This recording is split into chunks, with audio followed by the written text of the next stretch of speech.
Tonight on Cronkite News, big changes coming to the Arizona border. How a new decision from the Pentagon will change things for U.S. troops in the southern part of our state. Plus, how a new city council vote could restrict hiking in Phoenix during Arizona's hottest times. And Arizona's top high school basketball recruit, Koa Pete, officially makes his decision about his future. We'll tell you where he will be soon headed. Good evening and welcome to Cronkite News. I'm Ryan Posesnik. And I'm Ripley Spohn-Kennebrew. Thank you for joining us. It's opening day in baseball and the Diamondbacks kick off their season at Chase Field as they host the Cubs tonight.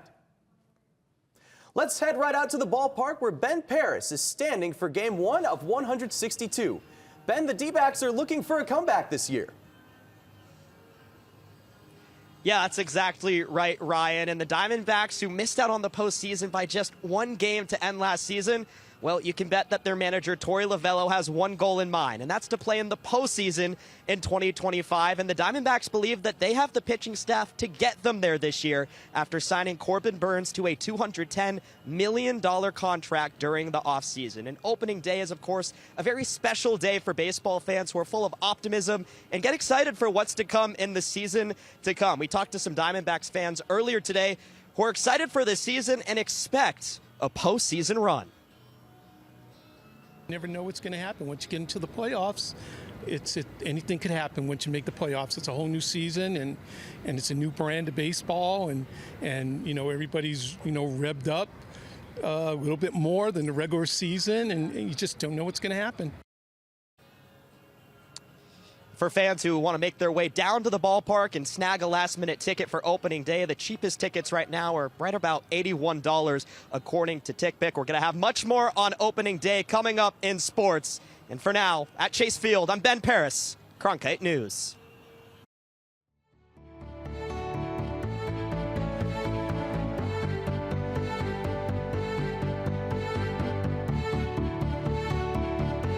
Now taking a look at other news from around our state. The head of Arizona's public schools is pushing for law enforcement to crack down on students who are cutting class.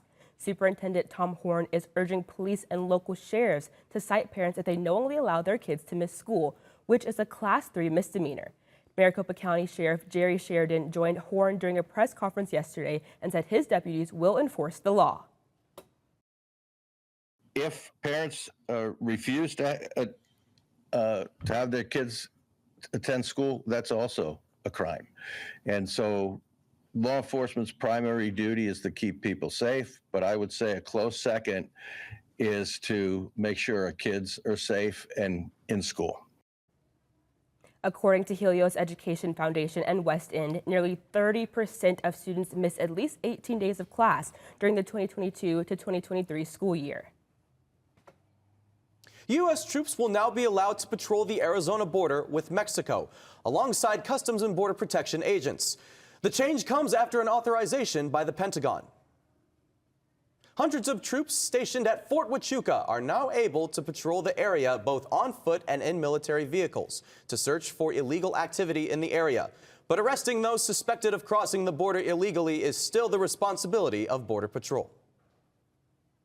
Meanwhile, President Trump has announced a new round of tariffs. The president said yesterday he will impose a 25% tariff on all imported cars and car parts, but some imports will be exempt from the tariffs for now. The president had this to say as he signed the order.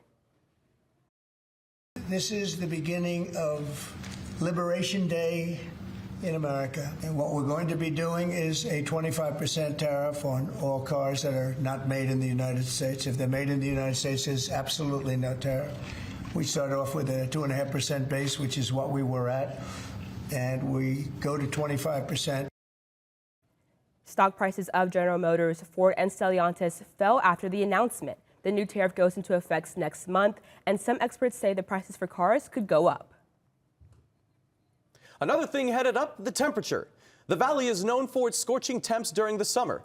But with record high temperatures, Phoenix Parks and Recreation has been forced to take preventative measures to keep those on the trails safe in the sun. Arizona is known for its beautiful weather and hiking trails, but with record high temperatures, Arizona Parks and Recreation has been forced to take preventative measures to keep people safe in the sun. People flock to Arizona's hiking trails to get their steps or pedals in, but after having to close Phoenix Parks for 45 days last year, Phoenix Parks and Recreation is proposing 2 new options to minimize hiker harm and lessen the volume of heat-related calls to first responders. Hiking's like my favorite thing to do when it gets hot. In a joint memo filed last week, 2 options were proposed to be voted on tonight. One would tighten closure times and temperature cutoffs for certain trails, while the other would keep the existing restriction guidelines, but some are pushing back. I come out here specifically for hiking. That's a big draw. I mean, from the tourist point of view, being from Texas, that's one main reason why we come out here. According to the city of Phoenix, more than 200 hikers are rescued annually due to heat-related calls in popular spots. Locals understand the restrictions, but say there are other options to consider. I think the best thing to do is educate people and tell them, hey, that it's a privilege to be out here. It's a privilege to walk. But if you want to do it, you have to come prepared. In Phoenix, Caitlin Humphrey, Cronkite News. The trails in the Park and Recreation Board will discuss tonight, located at South Mountain Park. Also coming up, a look at the trends shaping Arizona's high-end real estate market. That's right, Ryan. Arizona's high-end real estate market is on the rise. Gone up so much recently that it no longer $1 million house isn't a luxury home anymore. Find out what factors are bringing people to the valley when we return.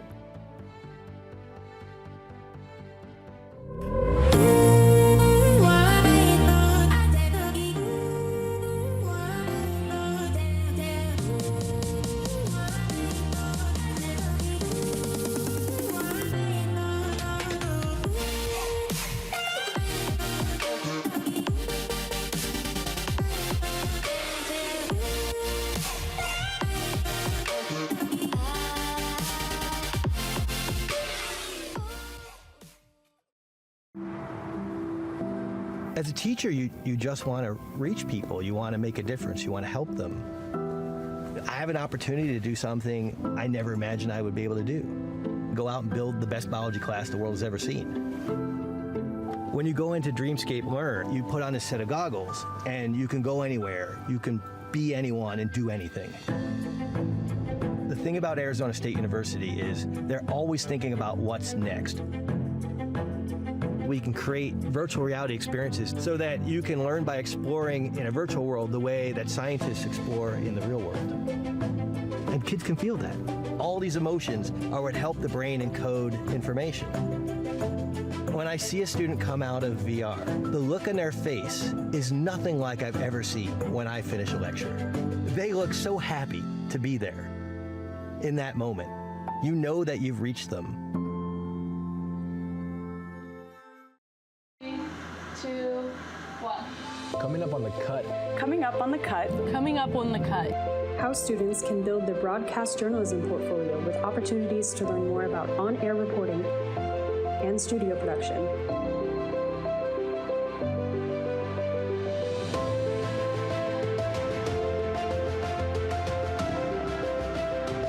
Be sure to follow us on Instagram at @thecut_network and on X at @CutASU.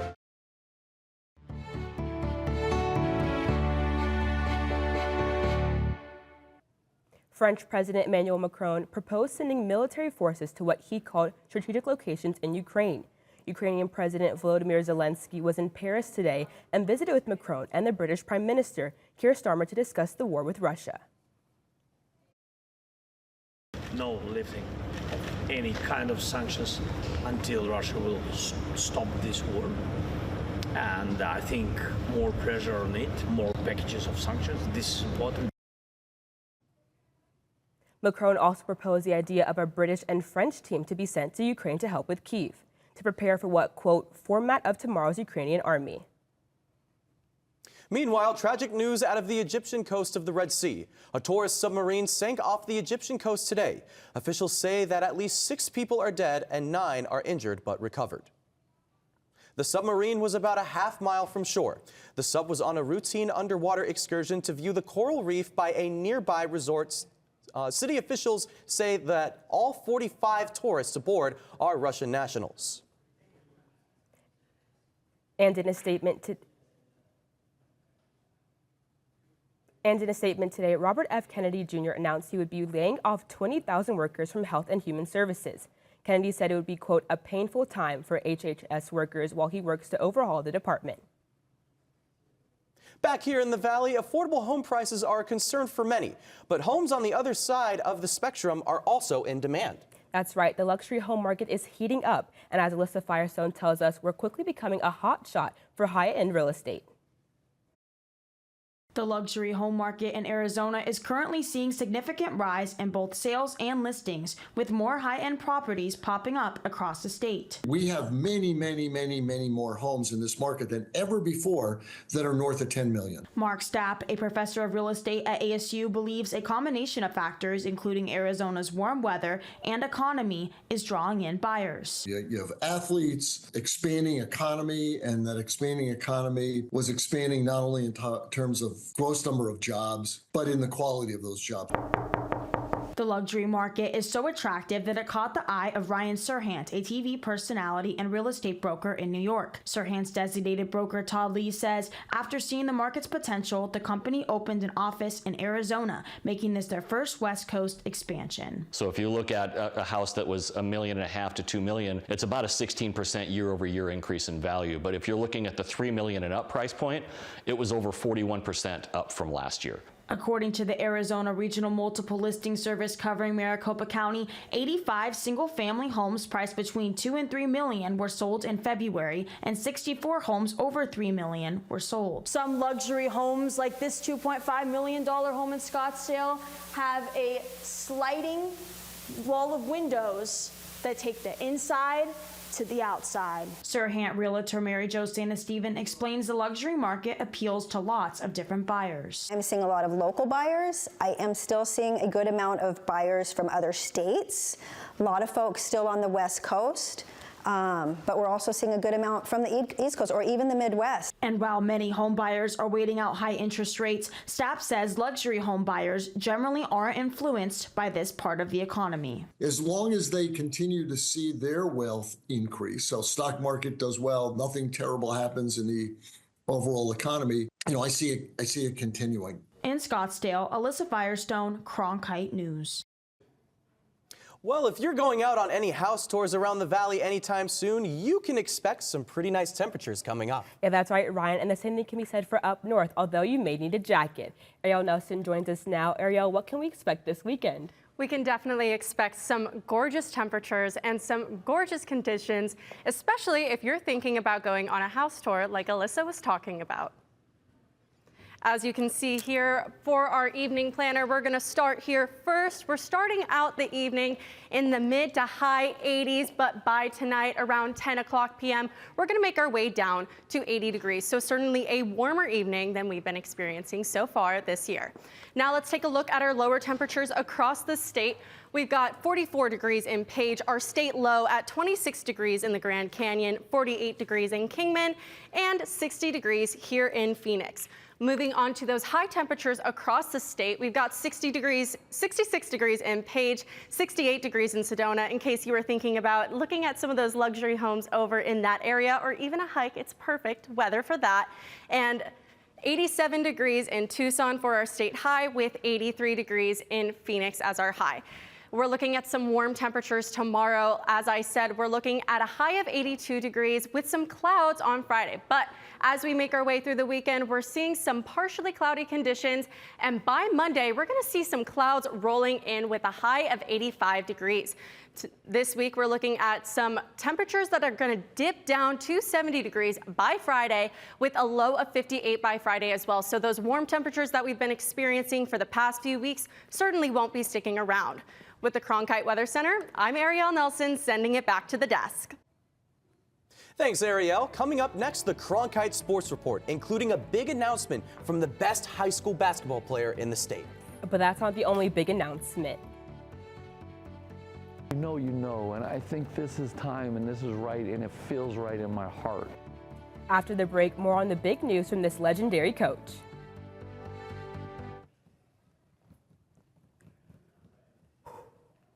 Always had trouble trying to put me into a box. A professor suit and tie is just not me.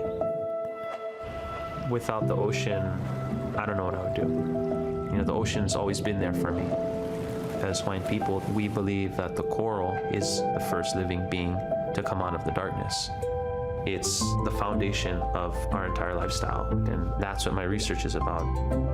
What we do is we take photographs of the reef over long periods of time to create models that can tell us what the planet is doing. If we go deaf to what the Earth is telling us, then we'll never be able to live in harmony. If I can get my students excited about protecting the ocean, then they're the ones who are gonna really make the difference. I hope my students realize that I'm not trying to prepare them for something in the distant future.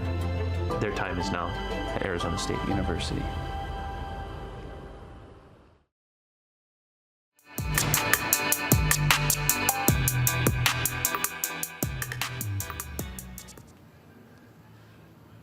Happy opening day and welcome to the Cronkite Sports Report. I'm Ben Paris from Chase Field, where the Arizona Diamondbacks are getting ready to open their 2025 campaign against the Chicago Cubs. The Diamondbacks had a great spring training offensively and saw NL Rookie of the Year Corbin Carroll bat 400. So they're hoping to bring those hot bats into the regular season to begin 2025. Meanwhile, on the mound, the opening day starter, Zach Gallen, had a great run in Cactus League play as well and earned the opening day start for a third season in a row. Meanwhile, for the Cubs, it's the lefty Justin Steele getting the opening day start, while Gallen will try to improve on these 2024 numbers where he battled injury.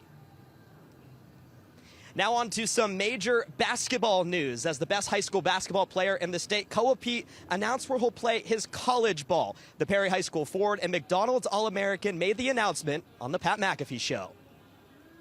That being said, I'll be going to the University of Arizona. Okay!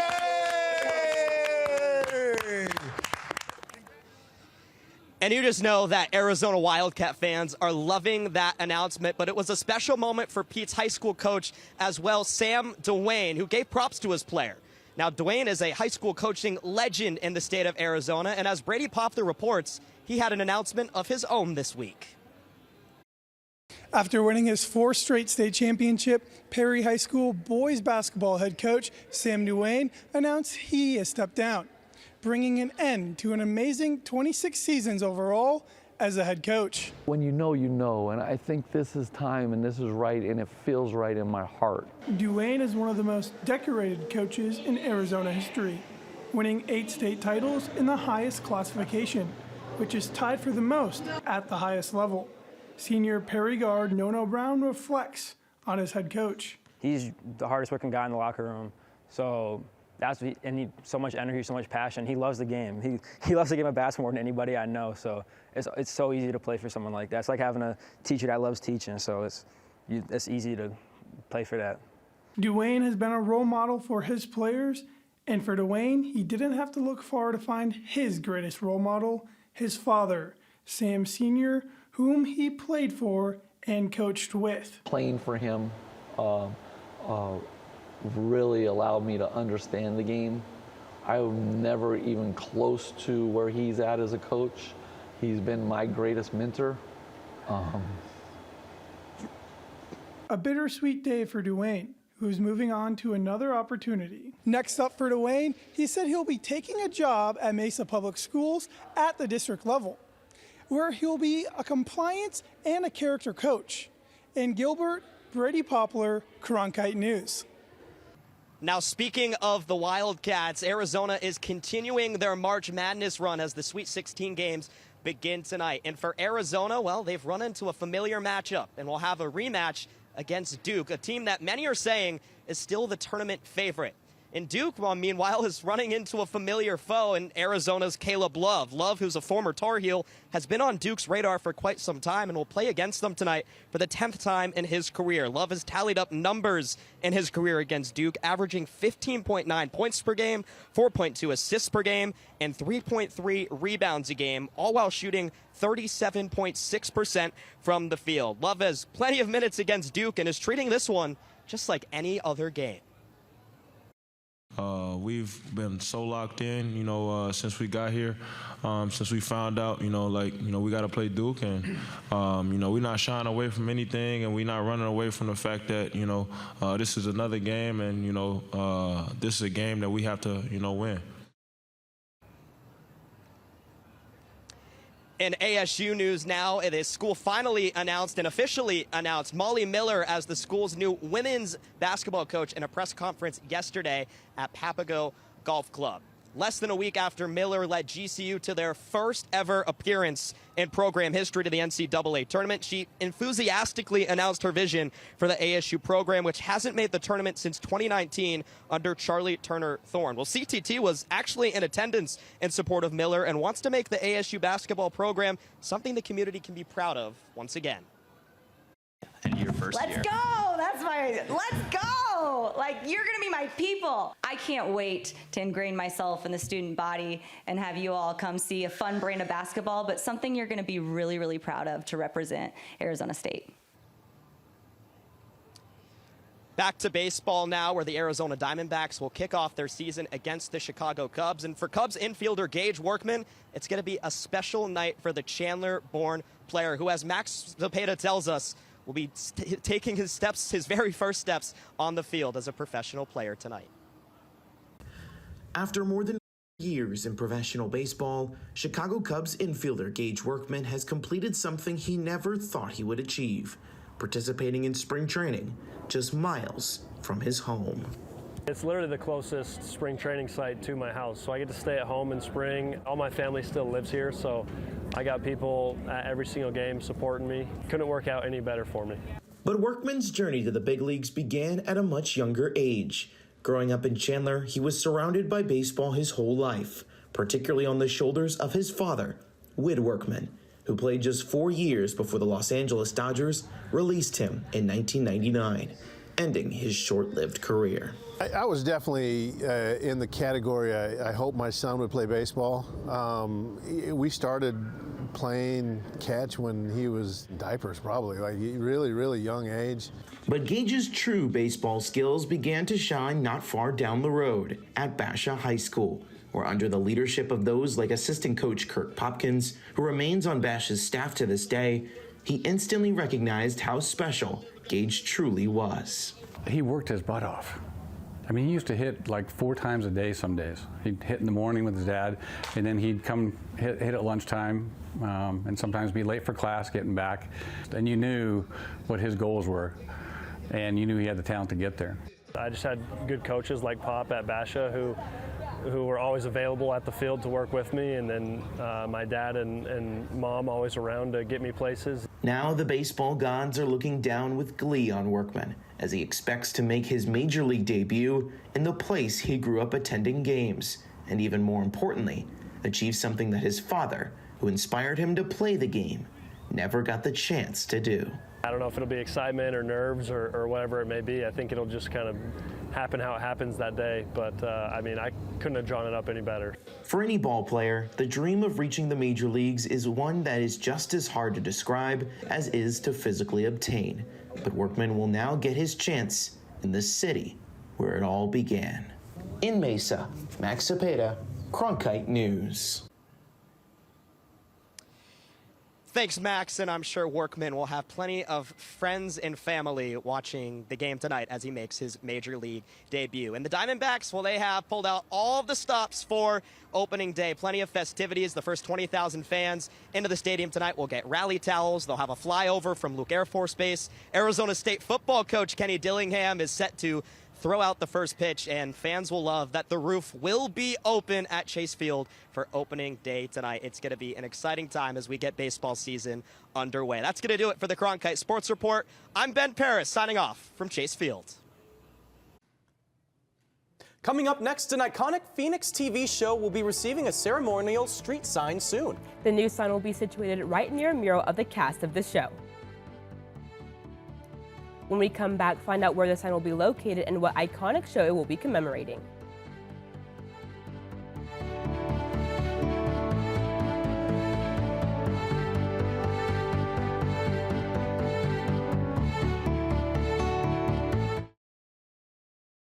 As a teacher, you just want to reach people. You want to make a difference. You want to help them.